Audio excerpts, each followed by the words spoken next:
So I just posted a video showing these marketing renders of the upcoming Google Pixel Fold. You can see the cover display, the outside there. You can see the back of the device opened up here.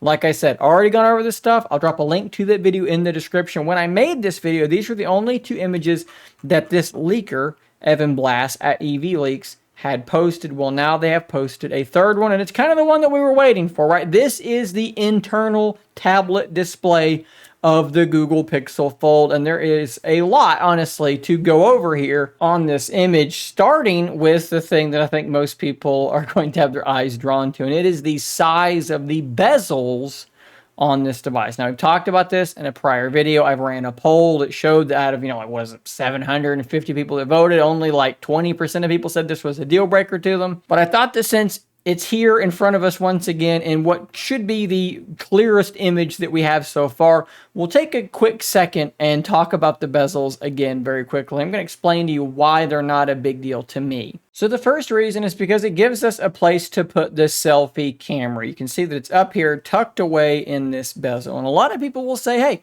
just do a hole punch selfie camera or do an under display camera. Now, this is something that is strictly preferential, right? Like if you don't care about hole punches or UDCs, then sure, that's a fine place to put them. For me, this would be my preferred location, and I'll tell you why. One, the hole punch selfie camera, yes, you do mostly stop noticing it, but not completely. There are still times when I notice mine all these years later, and I just don't like it. I'd rather have nothing obstructing the screen. A bezel is up out of the way. You do truly stop seeing the bezel, but the hole punch is still a hole in your screen. The under display camera, well, that compromises the photos taken by that camera. Look at the Z Fold 4 camera to this day. It's absolutely terrible. It's good enough for video conferencing, but even then, you're going to have the worst looking video conference of anybody else in your, like, unless someone's using a phone from 2014, like, you're going to be the worst looking person in this video call, and you're using an $1,800 device. It's going to be kind of hard to explain.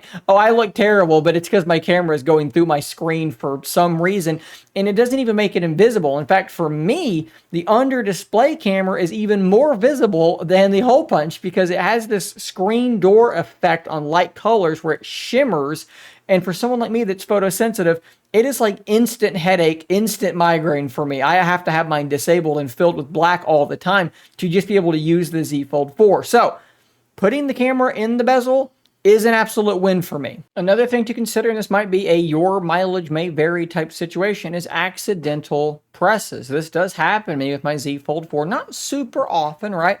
But those bezels are so thin that sometimes when you're holding it and you reach across the screen with your thumb, you do occasionally touch something with the meat of your thumb here and touch something you did not mean to with a bezel down here. You're going to be less likely to do this. These devices are relatively difficult to hold because of how big they are. Having a bezel does make that easier. And the last thing about this, which you, again, may think I'm crazy, you may disagree, but having a thicker bezel up top and down below, one, it's symmetrical. If you're going to do it up here, then you got to do it down there as well. But the other thing it's going to do is it's going to actually shrink the screen, which has the effect of widening the aspect ratio, which for me is a good thing. I'm not saying we need 16:9, right? I'm at like a 3:2 guy, and this is getting dangerously close to 3:2 territory in some ways. So we make it a little bit shorter, which again makes it a little bit wider in the aspect ratio, and I like that as well. No question, these are preferential things, but the Z Fold 5 will exist, okay? If you don't like these bezels, if it's a deal breaker for you,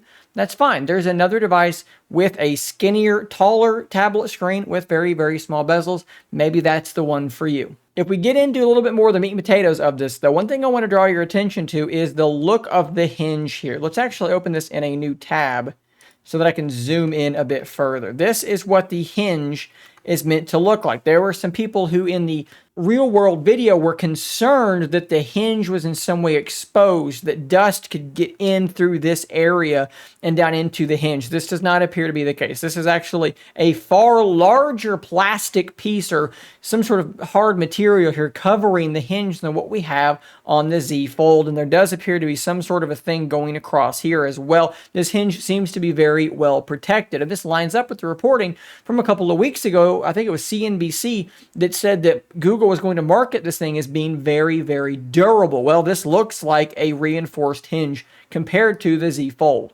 along with this purported durability, is supposed to be water resistance. I would expect something like IPX8, which is what Samsung has with the Folds, probably no dust resistance being included in there. That'll be very surprising and very difficult to pull off with a hinge on the back of the device. As I've said several times in other videos, May the 10th is the date when all of this stuff becomes real and is shown off in front of everybody. You're going to want to be subscribed to this channel, though, because we're going to be talking about all the leaks as they continue coming out, and I'm sure it's going to continue. We're also going to be live during that event, so come watch with me and a very large, happy, lovely community. It's going to be a great time. It's going to be very, very exciting, guys. I will see you on that video, but I'll also see you on the next one. And until then, stay nerdy, my friends.